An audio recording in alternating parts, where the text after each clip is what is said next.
Mga kababayan, ma'am sir, this is John pa rin, the Filipino channel lang yung pong lingkod. So today is November 19, 2025. Ayan, nasabi na nga natin kanina. Tapos na nga tayo sa ating duty for today. At samantalang tayo ay pauwi na. Ayan, manatiling nakaplay po yan. At pakinggan or tingnan natin yung ating mga dinadaanan. Kalsada pa rin naman po yan. At dito tayo sa may kahabaan ng C3 at pauwi nasa ating bahay uwian. Hindi natin di-disclose yan, basta siyempre yan na rin po yung aking privacy. Ano po? Bagaman alam nyo na taga Quezon City po ako at probinsya po ay Pangasinan, so hanggang doon na lang yun. Yung exact address ay saka na lang po. Manatiling privacy ko na rin po yan. Ano po? Ayan, so ayan, hindi na rin po tayo magsasalita at makinig tayo ng mga nagbabagang balita at mga talakayan. So medyo malalakay yung mga nagkalat na mga balita, yung mga pasabog na mga balita. So ayan, tingnan natin. Maghanap-hanap tayo. Hindi na kami nag-iisa. Si Bryce Hernandez ba yung kwan? Crush ng ilang lady reporters? Yung sa tagal pag-cover, naging crush na nila. Gumagawa muna sa paningin. Lakay. Ganun ba? Parang may mga nakikita rin ako sa social media, Lakay, yung mga netizen na yun na sa kanyang itsura, Lakay. Pogi pala siya. Si Boy Gonzales nagsabi nun na ganun ba yun? sa DOJ daw. Sa May DOJ. mga Reporters na nagko-cover sa DOJ. parang nagbabapuhan na kay Bryce. Kay Alex Abilido, ha? Sobrang pogi nun sa mata ng asawa niya, hindi yun lakay. Wala sinabi si Bryce nun. Si Alex Abilido ng Legacy Construction Corporation. Iyan, venerasyon yun eh. Iyan. Siyempre, pagka ikaw daw ay naka-jet, private jet, pagkatapos may bahay ka sa Malibu, ayan, may apartment ka pa sa New York, ayan, gugwapo ka nga nun. Grabe naman yan. Ang tingin sa kanya, si Brad Pitt. Captain America? Captain America. Ay, naku. Ano ba yan? Ba't tayo napunta doon lakay? Ikaw kasi. Si Bryce Hernandez kasi. Anyway, malabo maging state witness yan, Giselle. At saka pwede bang maraming state witness? Ayan, state witness na si, malaki ang possibility. Possible, si Yusek Bernardo. Ayan, Yusek Bernardo. Ayan, pwede bang maging dalawang state witness? Lakay, yun yung kinumpirma din nung ICI na nag-apply na nga si dating Yusek Roberto Bernardo na maging state witness. Kaya hindi na rin sila, kaya hindi na din daw mapipilit ng komisyon na dumalo sa mga pagdinig. Kung lakay, kung may limit ba lakay, yung bilang ng mga possible na maging state witness lakay. Oo, lakay. Itatanong natin yan lakay sa ICI mamaya. Samantalang sila lakay, may press conference lakay na ipinatawag yung Independent Commission mamayang alas 11 ng umaga. Pero lakay, si dating DOJ Secretary Boying Remulla at ngayon nga ay Ombudsman ay una na rin nga na binanggit na si Hernandez ay itinuturing daw ngayon na isang cooperative witness at hindi na raw nagpupumilit na maging state witness. Mula dito sa tanggapan, Diskaya. Mga Diskaya, malabo na maging state witness kasi ayaw na magkipag-cooperate. Wala na yun. Oo, lakay. Si Attorney Samaniego na lang daw maging state witness. Okay, Rod. Maraming salamat, Giselle. Mula dito sa tanggapan ng Independent Commission na ang mga mamamahayag ay umaantabay sa press conference ng komisyon mamayang alas 11 ng umaga. Ito si Giselle Ricoport para sa DZRH na sa Pilipinas, una sa Pilipino. Maraming salamat, Giselle Ricoport mula sa ICI dyan sa BGC. Ayan, Standby Boy Gonzales, standby Ninong Sherwin dyan sa Barangay Bangkal, Makati City. At ang word of the day Ang ating word of the day. ay ready na ba kayong tandaan ang ating word of the day? Para manalo ka ng Deezer H mini component, eto na! At eto na nga ang ating word of the day ay state witness. Ayan, at yan, sa ating pagbabalik, standby Ninong Sherwin, standby Boy Gonzales. Nako, bukas na pala ang subasta dun sa luxury cars ng pamilya Diskaya. Sabi ng Bureau of Customs. Pwede ba, Commissioner Ariel Nepomuceno, yung ano lang, ASEC, jet na Maronilla, ha? Pwede ba yung payong lang? Ayan. Oo nga, kasi di mo afford yung buong sasakyan. Payong na lang. Baka yung payong baka pwede. Baka Ayan. kakayanin na lang. Kakayanin sa 2,000 yan. Hindi yung lakay. Ganun Mahal ba? yun. Ganun ba yun? Mas mahal yun sa 2,000. Ganun ba yun? Yun lang kaya natin eh. Happy birthday muna kay Telma Gomez Suarez ng Teresa Rizal. Ayan, pagbati mula kay Cesar Bautista. Ay, golden, ano yun? Golden na pala siya. Telma Gomez Suarez ng Teresa Rizal. Happy birthday. Standby Boy Gonzales. Oras, Sister L. Uy, o nga pala bukas din, Sister L, ha?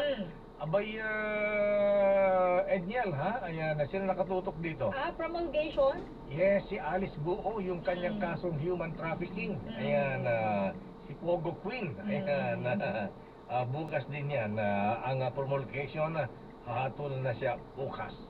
Oras, Sister L. 9:47. Ang oras na yan ay hatid sa inyo ng MX3. Dito ako, Billy. Champion Detergent para less time sa labada, more time sa pamilya. Brightmed. Dahil gusto ng Brightmed na gumaling kayo. Champion Detergent para less time sa labada, more time sa pamilya. Ang balitang ito ay hatid sa inyo ng Pediatric Development and Rehab Center ng Makati Med. Ang balitang ito ay hatid sa inyo ng ACS Manufacturing Corporation, ISO certified, maker of world-class quality Pride detergent. Ang balitang ito ay hatid sa inyo ng Land Bank. Your future, powered by Land Bank. Number 1. Tay, papasok na ako. Huwag niyo kalimutan inumin itong Enplas Gold. Nay, para lumakas kayo with proper diet and exercise. Salamat anak, at binilan mo kami ng nanay mo ng N Plus Gold. Tay, inumin niyo ang Enplas Gold at sabayan niyo ng tamang pagkain at ehersisyo. Salamat anak sa pag-aalaga at pagmamahal sa amin. Doon, Sabi nga namin doon sa huling kanyang press conference, more than 90 days na siya, wala pa rin nakikita talagang linaw. Ika nga. So, kami naghihintay lang.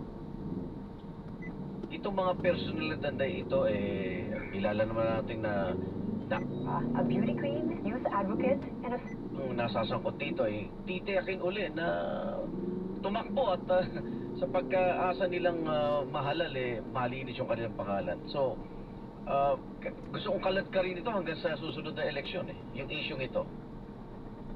Well, tingin ko po may significant portion ng electorate natin na babalikan o hindi kakalimutan itong nangyayari na yun at parang magiging parte ng criteria nila yan sa pamimili ng kanilang mga kandidato sa 2028. sana. Parati yung natin pinag-uusapan yung accountability mechanism. Ito na po yun, yung election, isa sa mga accountability mechanisms. Para husgahan yung ating mga kasalukuyang leader kung dapat pa natin silang Yan na tayo mga agante. 2030. Oo. Ito naman patungkol ho dito sa True to Life Family Feud. Sa pagitan po ni Senadora Amy Marcos na kamakailan ho talagang nagpasabog, 'di ba, ng mga aligasyon sa ating pong pangulo about yung addiction di umano ng pangulo sa drugs, hindi ba? Ganito hong mga senaryo, paano naman dapat ito hinahandle ng taong bayan? Given, of course, na meron hong nakabimbing na mga investigation na masasangkot po ang ilan sa malalaking politika o politiko na maaaring sinasabing nasa likod din kung bakit gustong mahinto ito sa pamamagitan ng mga salitang makakapanira ho sa administrasyon. What is the direction na tinitignan nyo dito dapat ng bansa natin? Well, ang tingin ko po na dapat na trato dito ng support ng Magpahangin muna tayo. Kabilang dyan ang pagkawala ng TVI-1 at 2 o 169 megawatts bawat isa at emergency shutdown ng LGEC3 facility. Normal ang kondisyon ng Luzon at Mindanao Bridge. Ang yellow alert ay inilalabas kapag kulang ang operating margin para sa contingency requirements ng grid. Sa ibayong dagat, natukoy ng National Transportation Safety Board na isang maluwag na kable ang nagdulot ng power failure sa cargo ship Dali bago bumangga sa Francis Scott Key Bridge sa Baltimore noong March 2024. 6 na manggagawa ang namatay at bumuo ang tulay. Ito pasalubong natin. Ilang beses nawalan ng kuryente ang barko bago ang insidente. Kabilang ang blackout, 4 na minuto bago ang pagbangga. Inirekomenda ng board ang mas mahigpit na instruksyon sa high voltage switchboard at mas mabilis na recovery system para sa mga barko. Aabot sa $4.3 billion hanggang $5.2 billion ang magagastos sa pagpapatayo ng bagong tulay na matatapos sa 2030, mas mataas kaysa sa dating $1.9 billion na plano. Patuloy ang investigasyon ng FBI sa trahedya. Samantala, Caritas Philippines nanawagan sa publiko na makiisa sa ikalawang trillion peso march sa November 30. Narito ang balitang kumpirmado sigurado at ni Radyo Patrol, John Garner. John. Nanawagan ng sa ikalawang trillion peso march ang Caritas Philippines, ang humanitarian arm ng Catholic Bishops Conference of the Philippines. Sa kanilang social media post, inisang organisasyon na ang laban para sa kabutusan ng kabarungan ay hindi natatapos at kailangan ipagpatuloy ng taong bayan. Kasama sa panawagan ng Caritas Philippines ang paglalantad, pagpapakulong sa mga sangkot sa katiwalaan sa manumalyang flood control project at pagbabalik sa mga ninakaw sa kabandang bayan. Nakatakdang dito sa Trillion Peso March sa November 30 araw ng linggo sa EDSA People Power Monument. At yan ang balitang kumpirmado sigurado. Ito ang Radyo Patrol, John Garner, CDFM.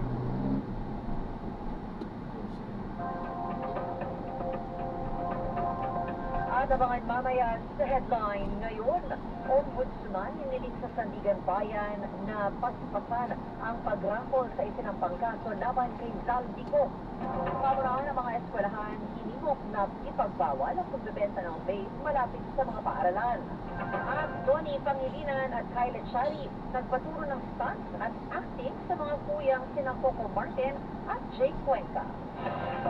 At yan ang mga balitang kumpirmado sigurado basta't may nangyari. Nakareport agad sa DZNM at sa aming YouTube at Facebook. Ako po, Sirica Nazo.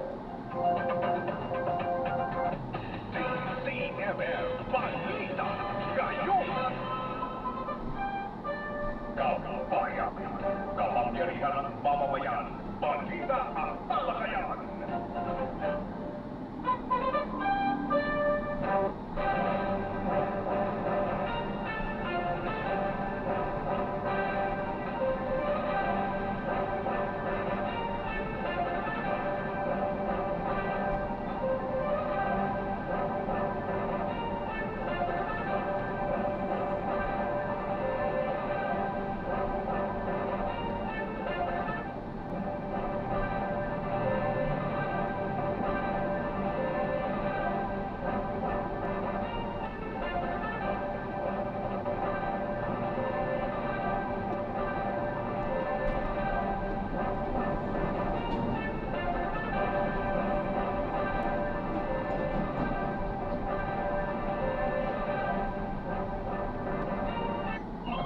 Magagarang sasakyan naka-impound ngayon sa Land Transportation Office matapos masita sa NLEX at sa Muntinlupa. Ba, ano mga pinaggagawa nito sa NLEX at sa Muntinlupa? Carla Mataya, detalye. Yes, sabi sa mga magagarang sasakyan sa mga sports car ang naka-impound ngayon dito sa main office ng Land Transportation Office ng LTO. Ayon kay LTO Chief Assistant Secretary Marcos Nakalilao, ayon sa mga ito'y kabilang sa mga nakita ay sinagawang operasyon ng LTO Law Enforcement Service katabi sa kabaan ng NLEX sa bahagi ng Marilao, Bulacan. At sa ngayon, ang mga papeles nito ay nasa ilalim na sa verifikasyon. Habang itong isang unang ilang na Lamborghini ay nasita naman ng mga operatibo ng MCF sa bahagi ng Muntinlupa kahapon dahil nga sa kawalan ng plate number sa harapan at isinagawa yung turnover ceremony ngayong umaga dito nga sa LTO at ipinapasa na turnover itong kulay dilaw na sports car nito at matapos lang mag-issue ng warrant of seizure and detention ang Bureau Customs dahil nga sa naunang isinagawang verifikasyon ay wala itong mga kaukulang dokumento. Ayon naman kay Assistant Secretary Nakalilao, patuloy na ipatutupad ng LTO ang wasto at transparent na proseso sa pagpaparehistro ng mga sakyan, kasabayan ng pagdiyak na nasusunod ang mga proseso sa LTO. Ako si Carlo Matay na GMA Super Radio. This is Novosti Tapat, Totoo. League of Cities of the Philippines nananatiling buo ang suporta kay Pangulong Bongbong Marcos. Inidetalye sa atin yan ni Mark Makalalat. Mark? Ang League Cities of the Philippines sa kanang suporta sa pamumuno ni Pangulong Bongbong Marcos ang pahayag ng LCP ay inilabas sa gitna ng ingay sa politika sa flood control at iba pang mga aligasyon. Ayon kay San Juan City Mayor at LCP President Francis Zamora, nakikisa ang LCP sa commitment ni Pangulong Marcos sa matakasin ng mga LGU, isulong ang public infrastructure, edukasyon at health service sa bansa at sabay ng pagtataguyod ng transparency at accountability. Malaman na Zamora nakatuon ng LCP sa paglilingkod sa mga Pilipino at pagpapatupad ng mga programa na nakatutulong sa kanilang nasasakupan. Ang inyong mapuso magmakalalan ng GMA Super Radio, DCWB, dapat totoo. Necrological Service para kay Chief Presidential Legal Counsel at dating Senate President Juan Ponce Enrile nagpapatuloy sa Senado. Sa Bendanyo Mali, detalye. Nagkaroon sa Senado ng Necrological Service para sa yumaong dating Senate President na si Juan Ponce Enrile. Pumanaw ang dating Senador at Chief Presidential Legal Counsel sa edad na 101 noong November 3 o 13. Pasado alas 9 na umaga na dumating ang mga Latina Enrile dito sa Senado at sinalubong ng honor guard na kinabibilangan ng mga miyembro ng Philippine Air Force, Philippine Army at Philippine Marines. Dumalo sa Necrological Service sa pamilya Enrile sa pangunguna ni Katrina, presenting yung mga kasalukuyan at ilang dating miyembro ng Senado. Sa Isa, naputol yung linya natin kay Isa, dyan sa Senado. Ayaw, balikan natin. Isa? Isa? Yes, kung noon nagdaos nga ng Necrological Service itong Senado para sa yumaong dating Senate President na si Juan Ponce Enrile. Umano ang dating Senador at Chief Presidential Legal Counsel sa edad na 101 noong November 13. Pasado alas 9 na umaga na dumating ang mga Latina Enrile sa Senado at sinalubong ng honor guard na mula sa Philippine Air Force, Philippine Army at Philippine Marines. Dumalo sa Necrological Service sa pamilya Enrile sa panguna ni Katrina at presenting yung mga kasalukuyan at ilang mga dating miyembro ng Senado. Kabilang naman sa nagatid ng eulogy at tribute para kay dating Senador Enrile ay sina dating Senador Richard Gordon, dating Pangulo at yung Pampanga Congresswoman Gloria Macapagal Arroyo at si Senador Jinggoy Estrada. Noong Lunes ay inaprobahan ng mataas na kapulungan ang Senate Resolution 30 na napapahayag na pakikiramay at aus-pusong pakikipagsalamahati sa pagpanaw ni Enrile. Ayon kay Senate President Tito Soto, maalala si Manong Johnny dahil sa kanyang palad ng isip at tapat na malasakit sa sambayan ng Pilipino, lalo na sa mga empleyado ng Senado. Ako din sa Bendanyo Mali, ng GMA sa Radio DCWB, dapat totoo. Alas 10:11 ng umaga. Usap tayo. Super Kwentuhan with Mark and Susan.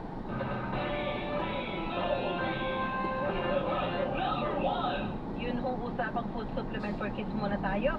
Nasabi mo na ba at some point sa buhay mo, buti na lang ang tangkad ko. Hanggang ngayon, yan ang hiling ng mga moms para sa kanilang kids. Buti na lang may cherry pear syrup na may CGF, tulong sa proper growth and development ng mga chikiting with proper diet and exercise. Meron pa yung lysine, taurine at essential vitamins. Kaya ho sa bawat compliment sa height nila, syempre proud na proud si Mami. Mahalagang paalala, ang cherry pear syrup ay hindi gamot at hindi dapat gamitin panggamot sa anumang uri ng sakit.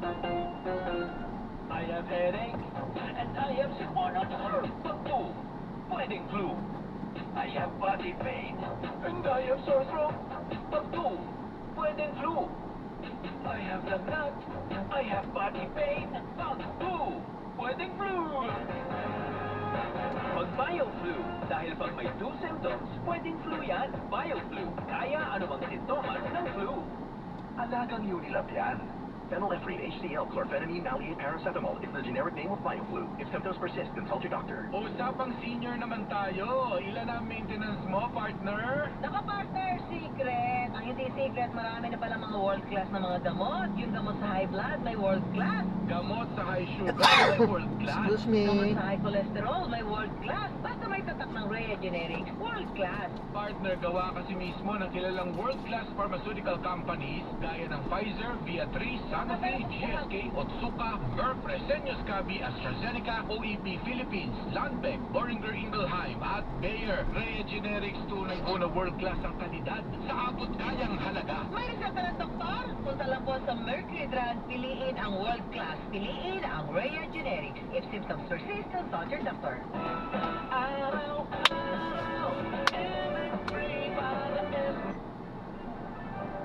Galing for everything. Puro naman patalastas. Samahang DZXL News. Sasabay-sabay sila magpatalastas. Pwede po kayo magkomento. Babasahin natin yan mamaya. Samantala po naman, DZXL Radyoman Report.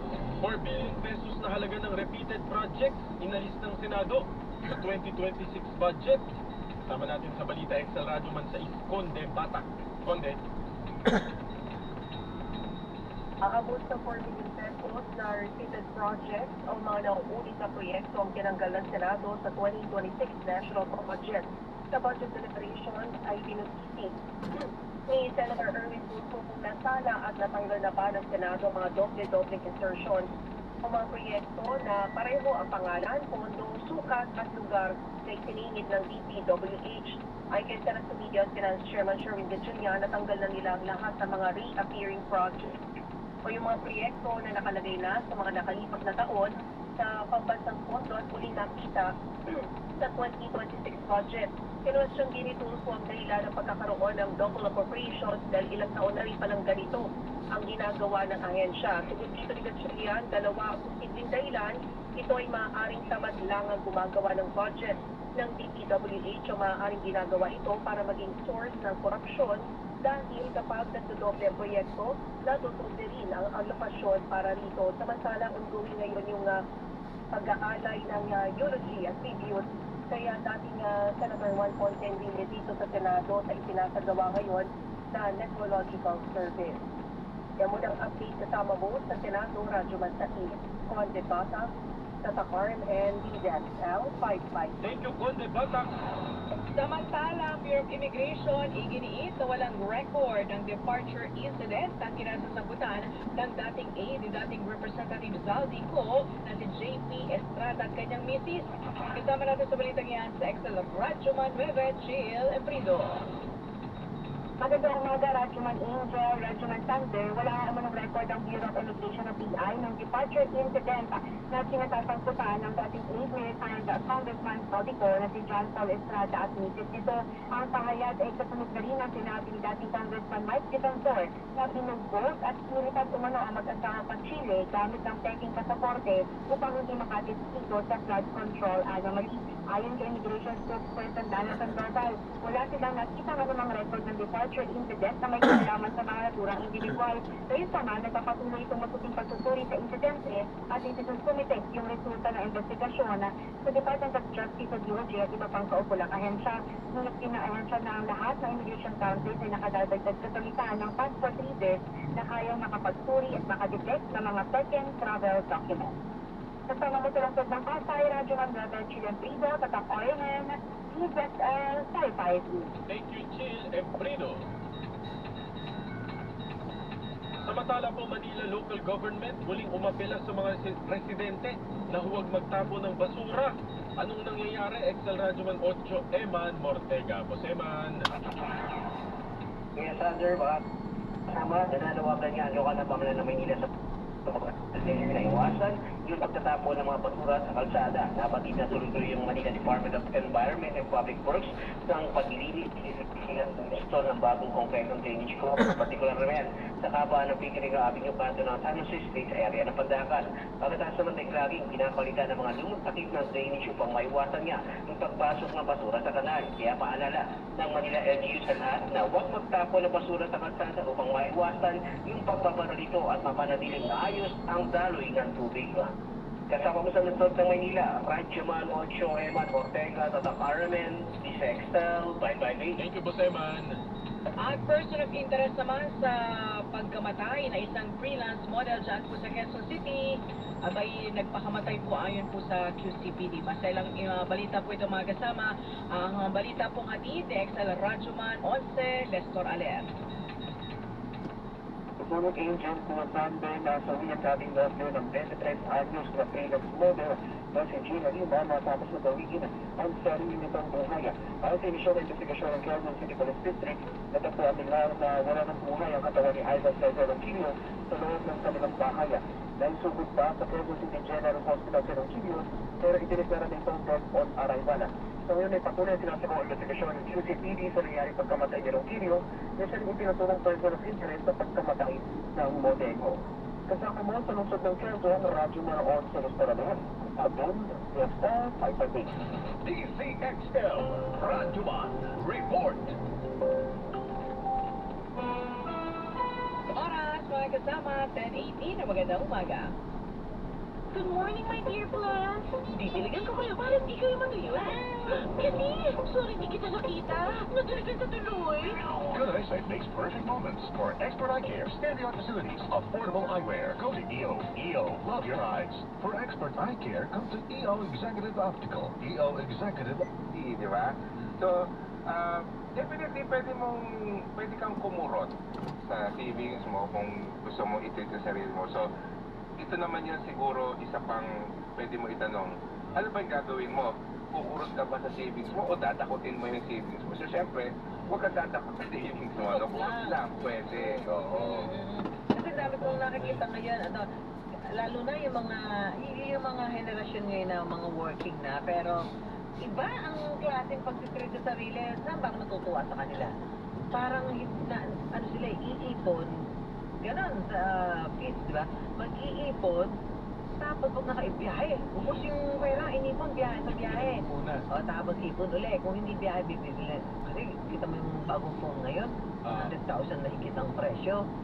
Bibili niya, kasi sabi niya, deserve ko to kasi tatrabaho ko, di ba? Kaya kailangan ko naman to. Ganun parang, minsan ako naiisip ko lang na talaga bang, so iipon ka, tapos one time mo lang gagamitin doon sa sinasabi mong deserve mo dahil sa iyong pagtatrabaho? Di ba? Para sa akin, ang isang dapat din kinoconsider is kung gaano katagal yung saya na mararamdaman mo kapag ginawa mo yon, di ba? So, for example, yung bagong cellphone, maging honest ka sa sarili mo, pag may bago ka cellphone, ang saya-saya mo, pero gaano katagal? 1, 2 buwan, 3 buwan, tapos after parang ordinaryo na siya, di ba? Ang saya mo lang naman yan habang bago, habang iilan pa lang kayong meron. Oo. Diba? So, i-compare mo yun, ano pa yung mga pwede ko kayang gawin na mas matagal, mas tatagal yung feeling ko na masaya ako, di ba?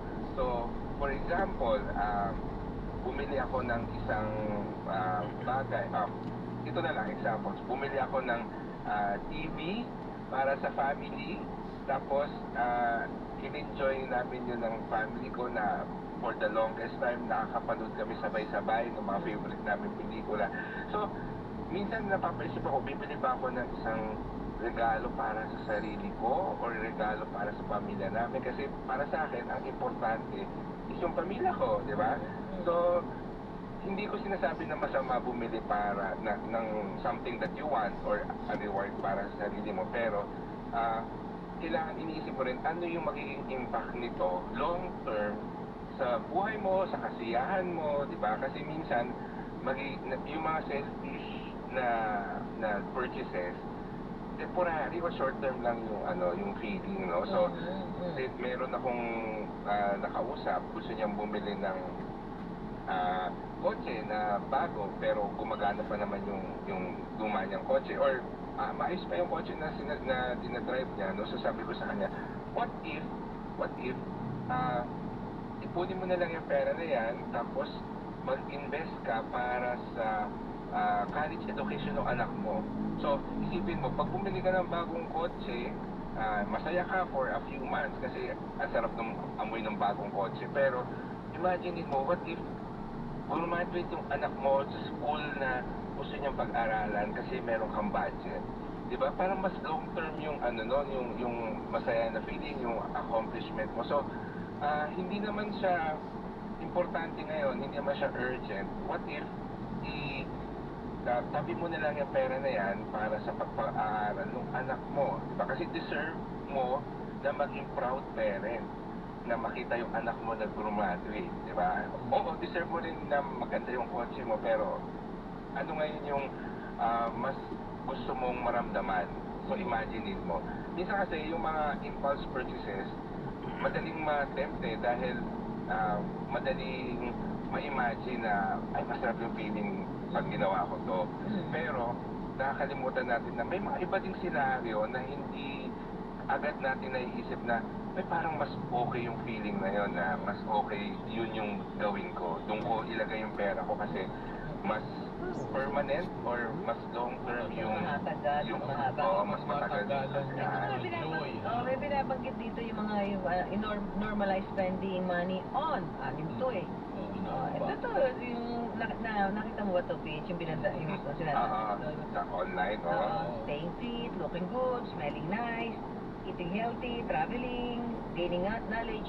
So ito mga to, huwag kang magigilty kung ito ay regular, normal mong pinaglalaanan ng ganda to. Halimbawa, smelling nice. Kasi ang sabi kasi dyan, huwag kang magilty. Kung gusto mo naman na mabango ka, bibili ka ng pabango. Sasabihin ng iba, hindi naman necessity yan. Kung yan ay tinipon mo na lang. Sana may pera ka pang ganito na mas importante. Pero if you want to, para you feel good, like way mabango. Yun na nga kung gano'n ang perspective mo, na parang nagbibigay siya ng confidence sa iyo, mas siguro sa dulo, mas magiging productive ka, ganyan. So, yun ang investment mo, hindi yung inisip mo lang, dadagdag ko na nga lang ito, pang-tuition ng anak ko, kahit hindi na ako magpabango. Paano yung ganun? Para sa akin kasi, particular sa smelling nice, ako, to be honest, ang una ko naisip, hindi ko naman ako araw-araw, so I think it's very nice. Iba din yung kasi may pabango eh. Ako, alam mo, ito ha, bias ako dyan, diba? Weakness ko, pabango talaga eh. Pag may, sa elevator, may naamoy ako mabangong tao, parang feeling ko, linis-linis niya. Kasi pag naligo ka lang, hindi maamoy ko rin sabon na ginamit mo. May tulong sa impression mo sa kanya, no? Linis naman. Pero alam mo, kakatiwalaan ko siya. Mura, diba? Pabango naman ng mura. Pero minsan, yung pabango mura, saglit lang na ang scent eh. Tsaka amoy mura ha, sabi naman. Pag nakasabay mo si Susan, Fitz, amoy mura ka, okay lang ba sa'yo yun? Sabi ni Susan, amoy mumurahin ka. Pero, yung isang kaibigan, ang ginagawa niya, bumibili siya ng dalawa na murang pabango. Tapos, pareho niyang in-spray sa sarili niya. So, para may unique na scent. Talaga, so nag-create siya ng sarili niyang scent. Hindi malaman, ano yung pabango mo? Kasi combination siya ng dalawa na mura. Kasi nasabi niya na, kapag may imimika ako na tao, or alam mo yun, doon ko lang siya binabaon, or doon ko lang siya sinusuot. No? Pero, yung ordinary araw, hindi na. Importante lang. At the end of the day is malinis ka, naligo ka. So, itong pabango. Halimbawa, Sir Bilbar, diba? Pabango. Sabihin mo halaga, 8,000. Ang iniisip ko, hindi naman siya makuubos in 1 month, in 2 months, in 3 months. Matagal-tagal ko naman siyang gagamitin. Iba lang talaga ang pakiramdam ko pag pabango. Pag maganda yung pabango ko. Oo. Well, tama rin naman na kung gusto mo talaga ng mga mamahalin na pabango, again, pwede mo siya bilhin basta within budget. At wala ka sinasacrifice na iba. Saka wala naman ako masyadong ibang go. Sabi ko nga kay Mark, sa damit nga lang, di naman ako yung mga tawag na, mga Ano nga ta signature sino yung mga mahal-mahal? Mga branded na Branded? ano. Oo. Wala lang binabawi. Kaya nga, hindi ka nga nagigilty doon. Yun nga, ang akong punto ko kasi, kagaya niyan, ang traveling. Traveling, yeah. Traveling, di sasabi, siyempre Talaga sa iba, nakakatuloy ng ano yan, budget. Diba, mga parents mo, ano ka ba naman, imbis na yan ay binibili mo ng bahay at lupa, yung nag-i-invest ka na para sa iyo. Halimbawa, mahilig nito mga kabataan, marami na rin kasi nakikinig Lalo natin, ngayon, mga kabataan. oo. Ang gusto talaga nila, yan sinasabi ni Susan, work, save, travel. Oo. So gusto nila ganyan. Pero sa perspektibo ng mga magulang, ay, ano ba naman kung yan, tinipon mo, bumili ka ng house yan lang, ngayong bata ka pa, aba, yan eh. Meron ka investment na. Investment ka, ganyan. So, magkakatalo ng prioridad. Sasabihin naman ng bata, ikaw yan nung araw, ayokong bumili ng bahay at lupa kasi baka matali ako sa isang location sa bahay at lupa na yan. Eh, ako'y nomad ako ha. Iba ako ng lugar na pagtatrabaho. Ano siya nomad, no meals a day? Iba naman yata yun. Iba yun. Pero sa totoo lang ako, nandun ako sa perspective ng bata. Dahil, again, pera mo yan, oras mo yan. Ano din to eh. Kabataan pa rin to eh. Kaya nga, Para tayo kasi pera mo yun, so ikaw talaga, at buhay mo rin yun, so ikaw yung talaga yung nakakaalam kung ano ba yung priority mo. Pero ang lagi ko lang ini-emphasize is, hindi porket gusto mo ay gagawin mo na kagad. Dapat meron ka ding muni-muni, pag-isipan mo rin na ano yung sinasacrifice ko kapag ginawa ko to. Kasi minsan, mas nabibigyan ka ng tamang perspective pag ginawa mo yon. So, sinabi ng magulang mo, sana i-invest mo nila, binili mo nila ng bahay. Huwag mo immediately na i-dismiss yun. So, upuan mo, pag-isipan mo, okay, i-consider ko nga yung sinasabi ni mama na travel ako ng travel versus nag-iipon ako para makabili ako ng sarili kong lugar or bahay, no? Talaga bang mas gusto ko mag-travel? Or baka someday gusto ko lang bumili ng sarili kong bahay? Paano ko mag-prepare for that? So, meron akong nakausap na every quarter talaga nagta-travel siya. Both domestic and international. Every quarter nga ako, may kilala every week eh.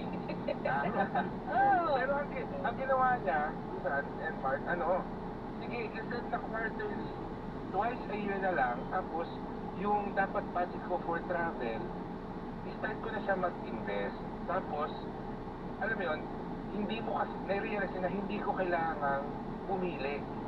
Di ba? Pwede kong gawin pareho. Oo, balance. Tapos, meron pa siyang ginawa na, sige, meron talaga akong mga top 10 destinations. Tapos, gagawin ko to for the next 3 years na mapuntahan ito. Tapos after ng 3 years, kukumit ko sa sarili ko na, yun, magsisimula na akong mag-invest or magsisimula na akong mag-ipon para makabili ng sariling bahay. So, alam mo yun, mas mapaplano mo yung buhay mo, basta alam mo ano ba yung mga importante sa'yo. So, hindi ibig sabihin na porque travel ka ng travel ngayon ay magta-travel ka na buong buhay mo, di ba? So, may mga iba kang magiging priorities. Ang importante, ikaw, yun yung pinipili mo. Tapos, alam mo na in the near future, after 2 years, 3 years, ito naman yung magiging priority mo. So, sa tingin ko, walang masama doon. No? So, pero huwag tayo makikipag-away pag merong sinasuggest sa atin na dapat ginaganyan-ganyan mo na yung pera mo, dapat bumili ka na ng bahay. So, pwede ba sabihin na, gets ko yan. Oo, pero sa tingin ko, yan ang plano ko 2 years from now. So, para din makalma yung mga magulang natin. Hindi siya Ito sabi nito, pakinggan lang natin yung kwento. Ewan ko lang kung ano to. I-share lang daw niya yung isa niyang office mate. Galing siya sa isang mahirap na pamilya. Nag-asawa, nagsikap, kaya umasenso sa buhay. Nagkaroon ng mga properties sa iba't ibang lugar. Marami silang buildings na pinapaupahan. Ba, sabi pera nito ha. Nagkaroon sila ng 3 anak na nakatapos ng pag-aaral. Pero hanggang sa sila ay tumanda, ayaw i-enjoy ang pera kasi sayang daw. So sobrang tipid, ayaw mag-taxi kahit mag-antay ng 1 oras para sa jeep. Kaya yan yumaman. Paano yun? Kailan mo yan? So, kaya lang parang hindi din naman ako sang-ayon dito. Kaya nga yumaman, kasi ganun nga, parang minsan ang priority mo is saving money, investing. Mas sobra naman itong pagtitipid mo sa sarili mo na. Alam mo, ano yan, very common yan, lalo na sa mga self-made. May mga nagiging kliyente ako na, yun yung nakikita kong problem, no, na ayaw gumastos kahit na super afford nila. Kaya nga, meron pa lang gano'n. Oo, meron gano'n. Kaya, ang lagi kong reminder is, okay lang kumurot sa ipon mo. So, regardless kung anong magkano yung gagastusin mo, kung napakaliit lang yan na percentage ng pera mo, okay lang. So, deserve mo yan. Kasi pinag-iipunan mo siya. It's yung parang ang psyche ng mga ganyan, nagiging way of life yan eh. Kaya nga yung mayaman ka ako eh. Kasi talagang pag ang focus nila, mindset nila ay work, save, yan ang mantra nila.